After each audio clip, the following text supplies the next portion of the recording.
திருமங்கை ஆழ்வார் ஒரு பாசுரத்தில் திருக்கண்ணபுரத்தை வர்ணிக்க துவங்குகின்றார். கண்ணார் கண்ணபுரம் என்று துவங்குகின்றார்.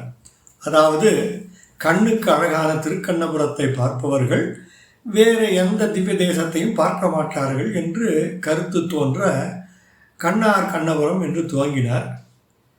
என்ன நடந்ததோ தெரியாது, ஆழ்வாருக்கு உடனே சிங்கப்பிரான் நினைவு ஞாபகத்திற்கு வருகின்றது. உடனே திருக்கடிகையும் அதாவது ஷோலிங்கரும் இதை போன்ற அழகு என்று கூறுகின்றார்.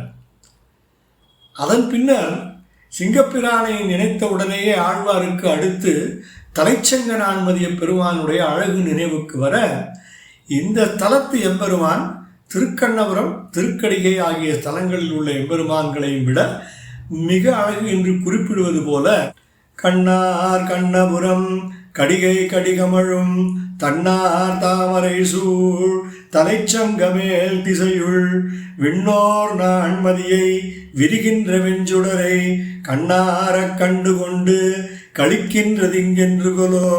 விளக்கமளிக்கின்ற பெரியவாச்சான் பிள்ளை, வைகுண்டத்தில் நித்தியசூரிகளால் அனுபவிக்கப்படும் எம்பெருமான் இந்த தலத்தில் எல்லோராலும் அனுபவிக்கப்பெறும்படி எளிமையானவனாக இருக்கின்றான். இந்த நான் சுடரை நான் என்று அனுபவிப்பேன் என்று திருமங்கையாழ்வார் இயங்குவதாக பெரியவாச்சான் பிள்ளை இதற்கு விளக்கம் அளிக்கின்றார்.